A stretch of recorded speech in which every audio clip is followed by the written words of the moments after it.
आइए देखते हैं एक्सरसाइज 3.1 का question number third. Question number third कहता है कि the cost of 2 kg of apples and 1 kg of grapes was 160 rupees on the first day and on the another day the cost of 4 kg of apples and 2 kg of grapes was 300 rupees and you have to represent this situation algebraically as well as graphically.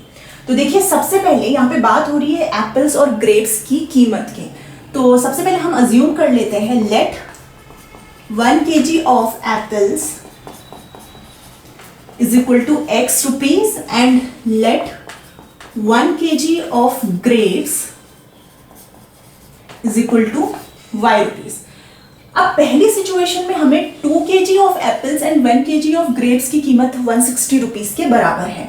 तो 2 kg of apples की कीमत होगी 2x और 1 kg of grapes की कीमत है y। तो 2x plus y total है 160। इसी तरीके से सेकेंड कंडीशन में 4 kg एप्पल और 2 kg ग्रेप्स की कीमत 300 है।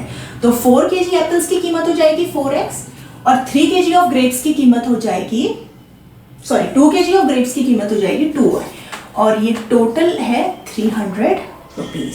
तो एल्जेब्रिकली तो इस क्वेश्चन को हम इस तरीके से रिप्रेजेंट कर सकते हैं। आइए देखते हैं ग्राफिकली हम कैसे इसे रिप्रेजेंट करते हैं। और ग्राफिकली रिप्रेजेंट करने के लिए सबसे पहले हमें x और y के कोऑर्डिनेट्स पॉइंट्स निकालने होंगे और कम से कम हम उन्हें 3 निकालेंगे।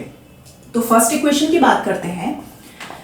तो फर्स्ट इक्वेशन को आप लिख सकते हैं 2x will be equal to 160 minus y और x will be equal to 160 upon y minus y by 2। आइए इसे देखते हैं कि इसके कोऑर्डिनेट्स क्या क्या आ रहे हैं।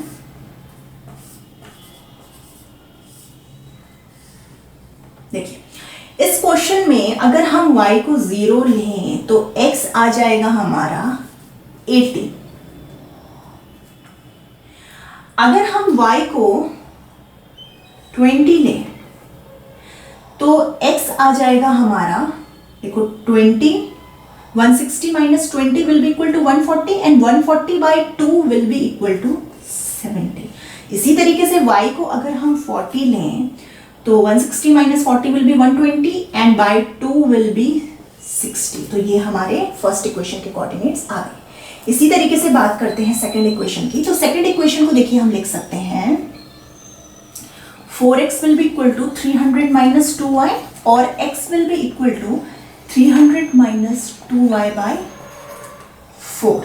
ये इसको और ज्यादा थोड़ा सा छोटा करके लिख देते हैं, यहाँ पे से कट कर लेते हैं। तो 2 यहाँ पे 150 और ये 2 कट जाएगा, तो ये हमारे पास बचा 150 माइनस y बाय 2। तो अगर y की जगह में हम 0 रखते हैं तो x की जगह में आएगा हमारे पास 75। y की जगह में अगर हम 10 रखते हैं तो 150 minus 10 will be 140 and 140 by 2 will be 70। इसी तरीके से y की जगह में अगर हम 20 रखते हैं तो 150 minus 20 will be 130 and 130 by 2 will be 65। तो ये हमारे इक्वेशन नंबर 1 के कोऑर्डिनेट्स से मिले और ये इक्वेशन नंबर 2 के कोऑर्डिनेट्स मिल गए। अब इनको देखते हैं ग्राफ में हम कैसे रिप्रेजेंट करेंगे। तो पहली इक्वेशन से जो हमें पॉइंट मिले थे वो है 80 0, 70 20 एंड 60 40। तो आइए इसे प्लॉट करते हैं। एक्स एक्सिस में 80 ये है और वाई एक्सिस का 0 भी यहीं पर है। तो ये पहला पॉइंट हो गया, इसे मैं ऊपर लिख लेती हूँ 80 एंड 0। दूसरा पॉइंट है 70 एंड 20। एक्स एक्सिस पे 70 एंड वाई एक्सिस पे 20, यहाँ पर ये है 70 एंड 20। एंड नेक्स्ट पॉइंट है हमारा 60 एंड 40। एक्स एक्सिस पे 60 और वाई एक्सिस पे 40, 60 एंड 40। इन तीनों पॉइंट्स को जब हम जोड़ेंगे तो हमें मिलेगी एक स्ट्रेट लाइन। जैसे हमें मिलेगी स्ट्रेट लाइन। सेकेंड इक्वेशन से जो हमें पॉइंट्स मिले थे वो थे 75 एंड 0, 70 एंड 10 एंड 65 एंड 20। तो 75 आएगा हमारा यहाँ पे, ये हो गया 75 एंड 0। दूसरा पॉइंट है 70 एंड 10, 70 एंड 10 ये वाला। एंड तीसरा पॉइंट है 65 एंड 20, 65 एंड 20 ये वाला। इसमें भी हम लाइन ड्रॉ करते हैं पॉइंट्स को मिला के।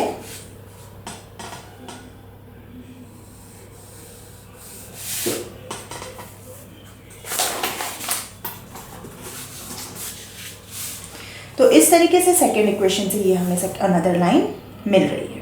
तो इस तरीके से ग्राफिकली हम क्वेश्चन नंबर 2 को रिप्रेजेंट कर सकते हैं।